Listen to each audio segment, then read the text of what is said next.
What we do here is go back.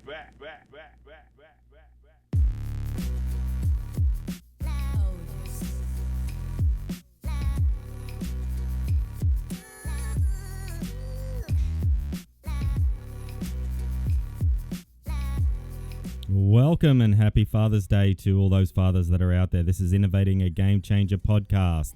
This is podcast number 16. This is how to execute on innovation.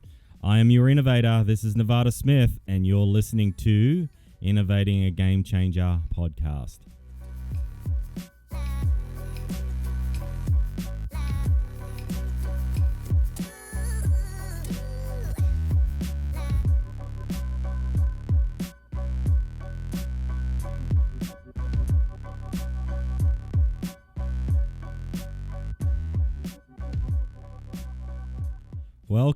Welcome to Innovating a Game Changer podcast. This is your host, Nevada Smith. I am your innovator, and today we're going to talk a little bit about how do we actually execute on innovation. Obviously, the ideas are easy. The ideas, there's thousands of them out there. People are coming up with them all the time. I hear people saying, you know what, I had the idea for Twitter, and it was just stolen out from underneath me. I had the idea for Uber, and it was taken before I could get to it. So what we see here is lots and lots of ideas. Those ideas are coming out constantly, and those ideas need to be somewhat pulled together and handled and measured and dealt with so that you actually can identify and prioritize which particular ideas you want to be working on. So there's a lot of tools out there that you can do this. If you want to be presenting this from a business perspective, there's a lot of tools. And I'm going to go into one of those tools today called the SWOT Analysis. And I'm going to talk a little bit about how you take that SWOT analysis and actually execute it inside of a workshop so that you can actually take that idea forward from just idea and actually start to execute on it. Or more importantly, determine whether or not you should be executing on it. Other tools that are out there also are Pareto Analysis, which is also known as the 80-20 rule. This is going to help you prioritize those particular ideas and to figure out which ones to work on. And also there's a couple of other tools out there that I use in my Ideate Accelerate web workshops, which are really around the technology side of the business, executing from a technology perspective and actually taking those business cases that have been presented and then funded and moving those forward through to an execution state. So the other tools that I use in the Ideate Acceleration workshop are also very highly utilized to help the team understand exactly what it is that they're building. One of those tools is something called swim lanes. These are your basic swim lane diagrams. They help you walk through a specific customer journey through an application from a technology perspective, what it is that's going to be called, when it's going to be called. So I'll share a little bit of that with you as well today. But let's move on to the SWOT analysis. Now, there's a product out here or a website out here called Mind Tools, and I'll stick a link below to Mind Tools once I update the text below. But Mind Tools give you that capability to actually go in and take a look at a bunch of different user story type acceleration activities. And one of these is really to help you drive forward either a business case or a technology perspective. You can actually drive through SWOT analysis to identify really what it is that you want to be building from a minimal viable product perspective. So how do we use the SWOT analysis? Again, I highly recommend this mindtools.com website. It takes you through all of these, and you'll just go one after another through these sets of tools that are available here. So looking at it from a business SWOT analysis perspective, what makes SWOT particularly powerful is that it is able to help with the brainstorming and then execute those brainstorming ideas into 4 particular quadrants. Those quadrants are strengths, weaknesses, opportunities, and threats. So if you want to take a look at an example here, we're taking a look at a small startup consultancy that might draw up the following SWOT analysis. What are their particular strengths? What are their particular weaknesses? So if we take a look at the strengths, let's say that this particular company actually has a IT organization that can take an idea and move it through to execution. That may be one of the strengths. They've got a good IT company. On the other hand, they may have a weakness in that they've only got a small IT particular organization within the company. So then you would look at addressing that particular weakness by solving that particular problem as you go into the analysis. So step one really is to identify all the strengths of your particular product that you're looking at. If you've got an existing product, then you want to look at the existing strengths of those features that are in that product, and then you want to make sure you go through those strengths, and then those strengths could also be opportunities for differentiation in the market, or taking that particular feature to the next level to be truly transformative in that particular feature that you're presenting to the market. Weaknesses, again, do you have weaknesses in your existing organization, or do you have weaknesses in your existing product? Those are also going to allow you to analyze and address those particular feature sets that need to be put forward as well. Opportunities are those things that are out there in the organization or out there in the market. Something that maybe your competitors are not doing, something that may be coming up, such as exponential technologies, something that may be being released, such as a new feature on an iPhone or an Apple Watch, or a Google product, or another iPhone or another type of phone product. What are the new feature sets that are coming up on those, and how do you leverage those feature sets to move forward? So if we take a quick look at an opportunity, let's say you identified when the accelerometer inside of the new Samsung phone was give you additional capabilities, and how can you use that accelerometer to deal with a particular problem set that the customer is facing, or even identify a particular market area that the customer is not being fulfilled by right now. So if we go back 6, 7, 8 years, there was no capability other than pedometers. So now your phone has those capabilities with that accelerometer. So we can see that people have really taken advantage to build health type applications in there that are going to track, the number of steps that you're doing, or track your activity throughout the day.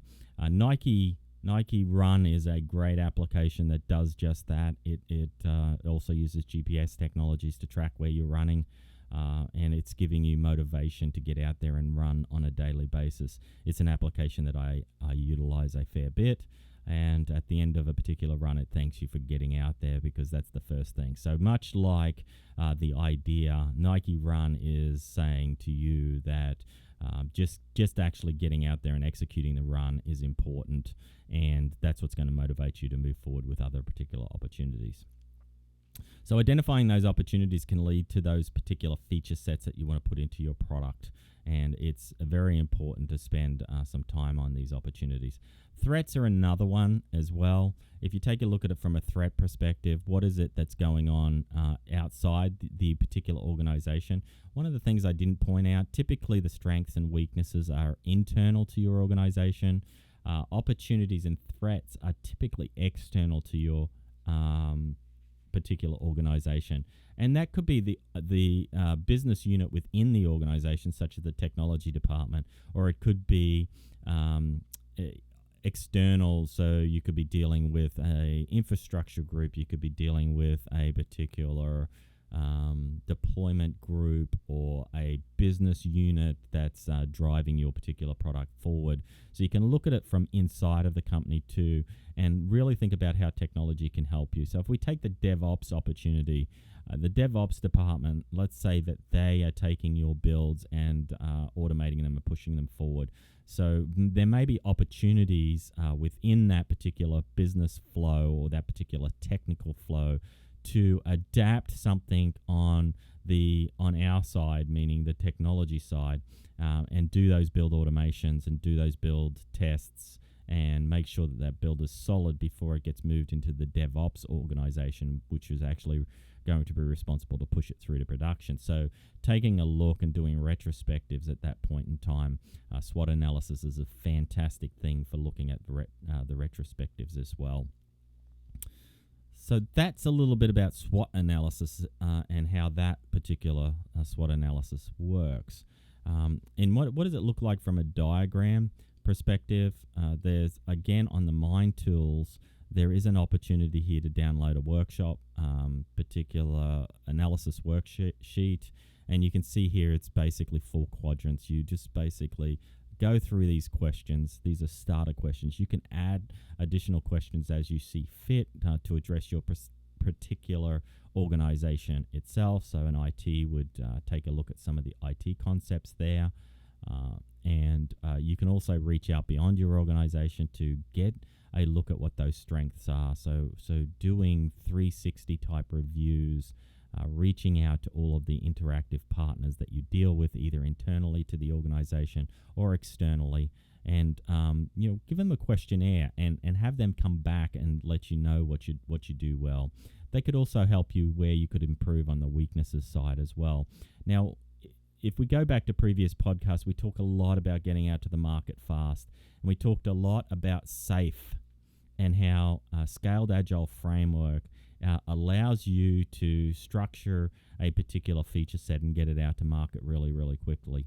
So this opportunity for weaknesses, this opportunity to get that customer feedback from your product, get it out to the market within 10 weeks is what's really, really important. So SWOT analysis goes beyond just the workshop environment and trying to understand what feature sets you need to be moving forward. It should also be taking as an input all of that feature communication that goes on with your end customers. So moving back to those one-on-one interviews with your customers and moving back to those focus groups to focus those customers to understand exactly what it is that they're missing from a functionality perspective, and then really getting things like the overlays that are in mobile applications that get that customer feedback. So either build a tool that gives the capability to get that feedback, or take a look at what's going on out. If you're a mobile application, take a look at what's going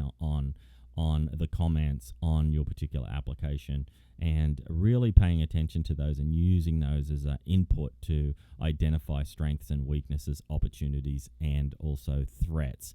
Because again, as you can see, this is really helping you get down to a point where you can move forward with moving feature sets to into execution, which is really what this is all about. Is building tools and building workshop activities that are going to allow you to do these types of things, which is execute and execute quickly. So that's really the SWOT analysis. There's another set of analysis called Pareto Analysis, and that's really about the 80-20 rule. It uses cause and effect diagrams. Sometimes you hear those be called Fishbone Diagrams. I'm doing a quick search right now on the Mind Tools to take a look at these particular Fishbone Analysis, cause and effect analysis. So if we take a look at again, the cause and effect analysis is really about diagramming out and going through. I've known these as Fishbone Diagrams. The creator of this particular tool was a pioneer of quality management. His name was Ishikawa, and he was responsible for designing this tool. And really, the reason they call it a Fishbone diagram or Ishikawa diagram is obviously after the professor who created it, but because at the end of the day, it actually looks like a fishbone diagram. And I'll take you down here. If you take a look at this, it kind of looks like a fish. You'll see a lot of people to put an actual fish head on this to give it some depth. So if we take a quick look and we run through this is almost like a perfect workshop activity from taking something from a business perspective through the organization itself, and really identifying what it is that you should be dealing with to turn this into an executable product or an executable feature set. So number one is really identifying the problem. So if you've gone through SWOT analysis, you're going to have a full set of strengths, weaknesses, opportunities, and threats that you can actually deal with here. And the first phase or the first step here is just identifying that particular problem that you're trying to solve. And again, you can use this not only from a business perspective, but you can use this from a technology perspective.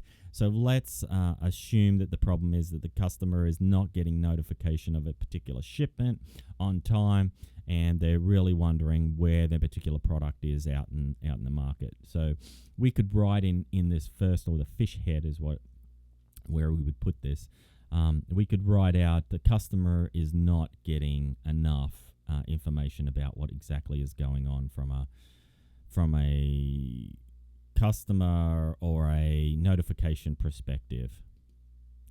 And if we really take a look at that, the ability to define that particular problem is really, really important. So I don't suggest going into this without having a problem set already identified.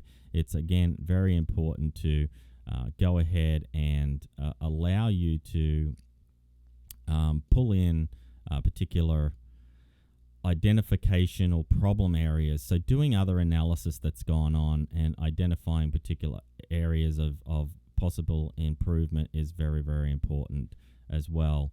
So we want to make sure that we're continuing with that type of analysis as we go through here, and making sure that we're putting those particular problems that we want to address, either going through a SWOT analysis exercise or other identification exercises that are going to address the particular problems that you're trying to solve from a technology or a business perspective.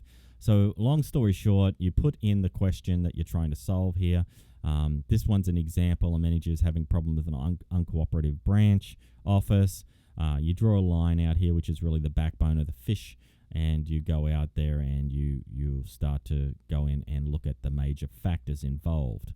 So each one of the backbones, each one of the fish bones that are coming out here on an angled perspective are going to identify the particular areas that work on the major factors that are involved to cause this particular problem. So we write those out here. In this particular one, we got site, task, people, equipment, and control. Why is there an uncooperative branch? These are the possible impacts that we're seeing, or the major factors that are involved with those particular things. And then we go in and we do a set of brainstorming. We brainstorm again the possibilities, the possible causes of the problem related to these factors that we've listed out here on the previous diagram. And so we can see here, we start to take a look at this, and in detail, I'm not sure if you guys can actually see this or not, but in this particular one, the site problems are, they got a rundown areas, they've got spacious offices, they've got particular problems with the building. From a task level, they're having issues with sales and results, and of course you can continue to bring those out, and what are the particular factors that are resulted to the cause. You can put another factor in here, and you can list out what's causing that particular sales problem, with the development area being frustration, and that they know that we're happy. So these things are all going to come out, and again, you're doing this in a brainstorming exercise with a small group of people. I highly recommend that small group of people are no more than 4 or 5 individuals that are going to be able to go through this exercise. Putting them down to 5 or 6 at a maximum, it's going to help you actually drive in on those particular problem areas that you're trying to solve here. So I just found a zoom in button. So here it is again. If we take a look at what's going on with the people perspective, we listed out our particular team that we're dealing with. Sally, Jane, Mark, and John. And you can see that Sally just gets the job done. Jane's efficient and optimistic. Mark's capable with when supervised. However, he's unmotivated, and of course, they believe that unmotivated could spill over into the rest of the organization, which currently happens a lot. If you get a demotivated individual or an upset individual in a team, it can spread like a rotten apple inside of a basket of apples. So again, these are going to help you brainstorm exactly what's going on with your particular feature set or your customers. Or I didn't talk about this a lot, but really going back to the personas that you've built for your company and understanding your customers, which again have come out of those one-on-one interviews, come out of those focus groups to identify the particular customer that you're after. Those things are highly important, and you need to take a look at those. And cause and effect diagrams can address those particular customer challenges that you see when you're doing these interviews and building out these customer personas. So step 4 is really about analyzing, right? So taking a look at your diagram now and then really determining, because you've now identified all the possible causes that could be thought of in a small group. If you're doing these things on a multiple daily basis, meaning that you're going over multiple days with these things, then you can actually get that feedback. So these particular fishbone analysis diagrams really help you visualize what's going on, and these can identify particular MVP, minimal viable product features that should go into a particular product. So at the end, what do I do with these things? What I do is I actually build 30 to 45 minute exercises, and I call those rounds in my workshops that I construct. And I take these business tools which are available and been around for since the 1960s, since we started really looking at organizational effectiveness. These tools came to the forefront. You look at Porter's value chain, for example. I'm not sure if you're aware of Porter's value chain. I'm sure Mind Tools also has a capability of Porter's value chain. And if we take a quick look at that, we should be able to see one of these come up as well. So if you take a look at the value chain itself, again, these are all available to you. These are all the work that's really been backed in research. So you don't have to reinvent anything. You can go out there, you can take a look at the business books and business analysis itself, and you can take a look at innovative ways to present that to your organization. Porter's value chain is another tool that I utilize, and I really utilize this for identifying the gaps inside of a particular customer journey. So if you've got an existing product and you were to map that particular product out, and you would take a look at the steps that user takes to go from point A to point C, which is, let's just walk through an example. Let's do an Amazon product on your phone. Step 1 is you can go to the mobile browser. Step 1 may also be another customer journey where they actually download the application. Now, from an iOS or an Apple perspective, that is a very, very low abrasion to install that. From a Google perspective, it's the same. So you're able to download an application. You may not want to go through that particular process unless you're in the business of delivering a particular mobile application to a phone. But let's assume that the user's got the phone down on their device. So they may go in, they may search for a product, they may add it to the cart, they may do a one-click buy. Whatever happens, they put this thing into a cart and they end up executing a purchase. Now, let's say that they execute that purchase and now they want to understand where that particular product is moving through the flow of the ordering process. Now, Amazon is fantastic at this, and it would be a good model to follow if you're providing some sort of merchandise to a customer. But at the end of the day, it will tell you that your order has gone into pending, into picking, into packaging, and then finally into ship. And not only from a shipment perspective, you can actually track it using UPS tools, which are fully integrated into the Amazon experience. So that would be a particular customer journey. So at each of the handoff points, there's an opportunity for customer abrasion. And what you can do with Porter's value chain is look at each of those gaps in between those handoffs. So the handoffs between screens, the handoffs between particular abrasion points, and you can address those. And that's where insights and innovation is actually going to start to happen.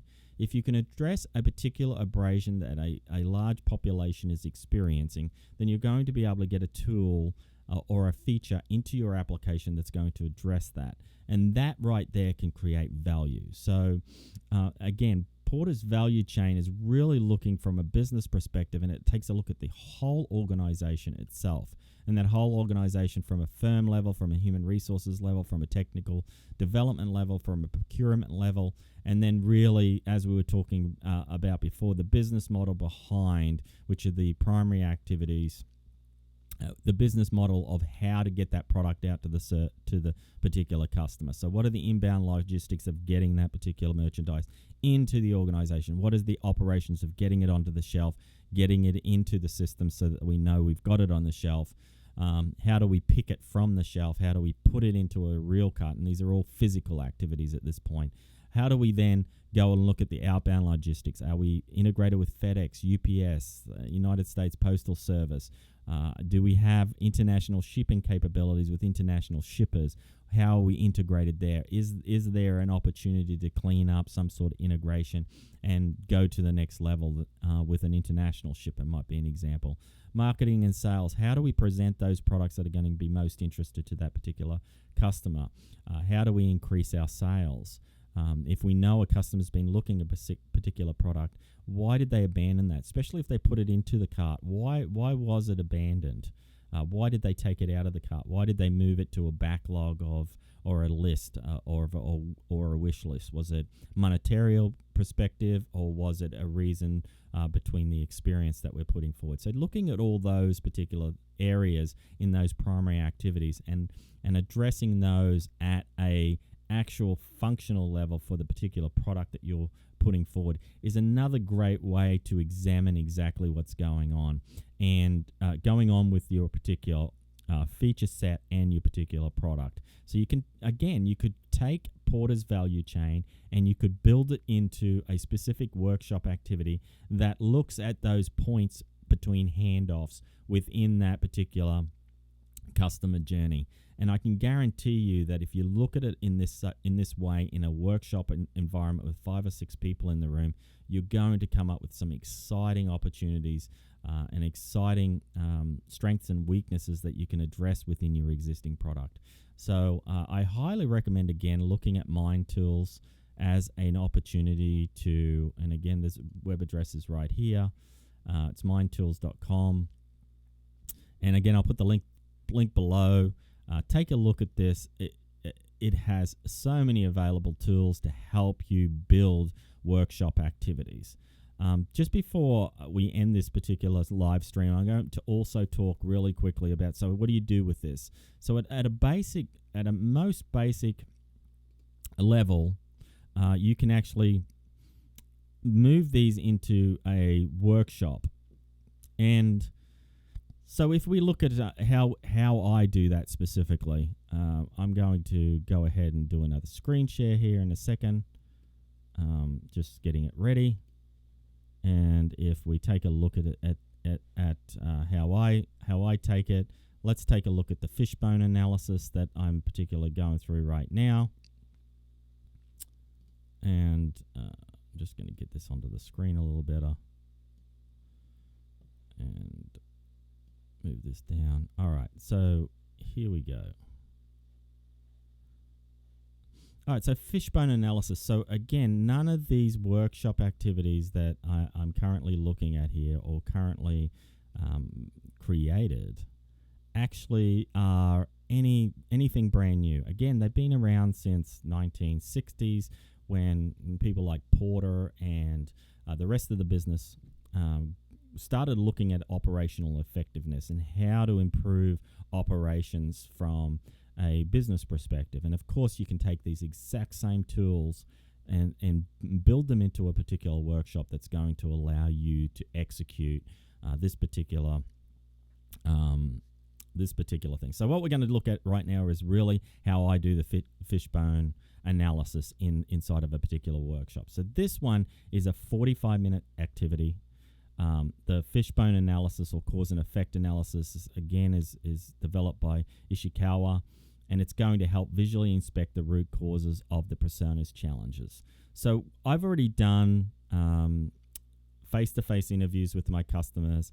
I've already done focus groups with my customers, and I've developed 5 personas that I deal with for the particular particular area that I'm going forward with. So out of those 5 particular personas, we're going to take 2 or 3 of those personas and really drill into those personas and understand them for dealing with it. So we're addressing this particular analysis on a particular customer, 2 or 3 of those customers in a specific area, and looking at those particular personas, challenges that have gone through. Again, if you go out to Mind Tools, you can take a look at personas and how to develop those. That's pretty standard in the design thinking environment. It's very standard across innovation development. It's very standard in doing any type of business analysis where you're trying to bring a new product to market. None of that stuff is new. It's easily available on the internet to take a look at. There's tons and tons of customer journey and customer persona activities that you can just find on the internet. YouTube is another great one if you're trying to put together some sort of workshop environment that you're bringing people together to do this stuff. So again, take advantage of these tools that are available to you. Take advantage of these things and really drive these into your collaborative environment that's going to help you innovate your particular products. So again, the inputs of the customer personas, I normally, again, take 2 or 3 of those, and then I take a look at the challenge areas that they're dealing with. So let's take a look at the top 3 problem areas from those particular challenges. These could be how, when, why, the 5 whys of when that particular challenge occurs. Typically if I'm using 3 particular personas, I'm looking at 1 challenge for each persona. I've already gone through an exercise with that persona to identify using the Pareto analysis, the 80-20 rule, to identify what 20% is causing 80% of the problems, then that helps me prioritize which ones I should be looking at. And again, if we go back to the other activity or the downloadable worksheets, you can see that I've put that particular challenge at the head of the fish. And then I go through and work each challenge by working out the major factors involved in the persona challenges. These may be systems, equipment, processes, materials, external forces, people, etc. So taking a look at those and adapting those particular backbone, those fish bones that come off the backbone, to identify those major factors that are involved in there. And then going into a brainstorm exercising again with 5 or 6 people, no more. The more you get, the less efficient it is. But 5 or 6 is an ideal sweet spot.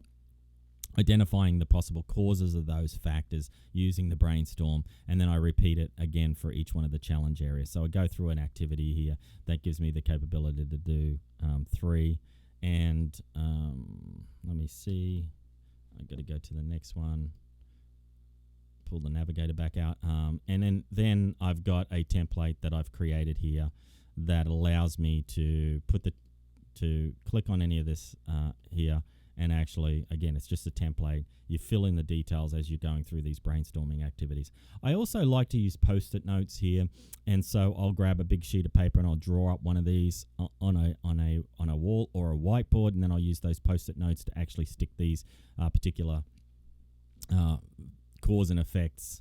So the causes go down here, the particular factors causing that particular cause go here, and I build this out. And then again, this is Fishbone Analysis Template 1. There's Fishbone Analysis Template 2 and 3.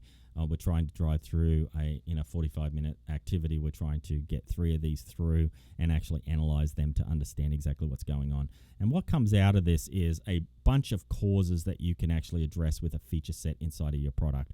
So it's a great tool. Again, it's a great thing for creating a specific workshop for you. I always recommend taking these things and actually doing them as a group of people, bringing a group of people into a room. I also, if you don't have an innovation culture set up, it's important to start to build that innovation culture. And one of the ways to do this is to do these activities. Again, they're 30 or 40-minute activities. So building a club, an innovation club within your existing organization, and actually going through these activities to solve some of these problems are going to generate many, many innovative ideas that are going to be able to take you to the next level. And so I think that's a great point to wrap it up right now. I really appreciate all my live streamers that are out there. And again, you can get me on Twitter at Innovate Excel. You can follow me on the YouTube channel here. You can also link in with me at LinkedIn by searching Innovate Excel or Nevada Smith, and I post these things out on at least 5 times a week that I'm pushing these podcasts out. If you've got any feedback, please go ahead and put that in the links below to respond back to that. Let me know what I'm doing well. Let me know what I'm not doing well. If you've got any topics about innovation or any questions, put those below. I'll try to respond. Some of those questions that come in the feed below also give me ideas about how to address particular topics in innovation space moving forward as well.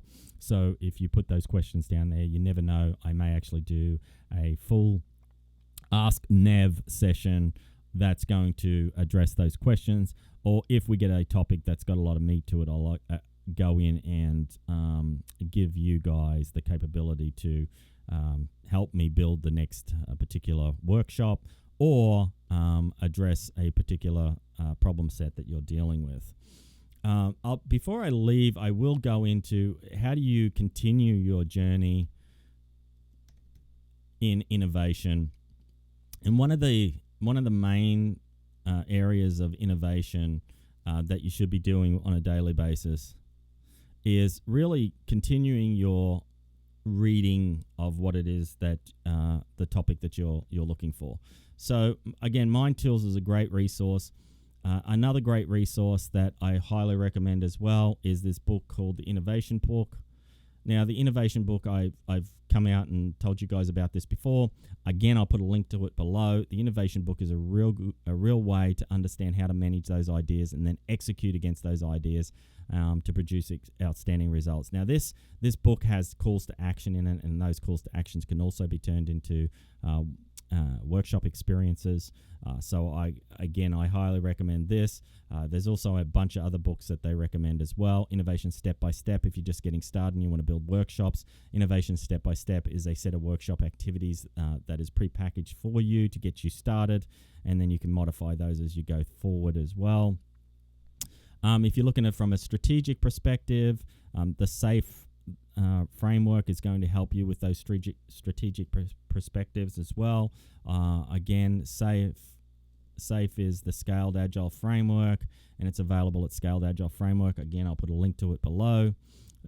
From a Scaled Agile Framework perspective, you can take a look at the strategic themes level, and you can actually build a workshop activity around the strategic themes and work with your executives to identify those strategic themes at an enterprise level so that you can drive those down into the portfolios that you need to build for an organization, because these are the roots that are going to be the basis for where your company's moving in the future. And again, I highly recommend taking a look at the Scaled Agile Framework as a framework to build innovation on top of. So with that, I appreciate everybody coming and listening to this.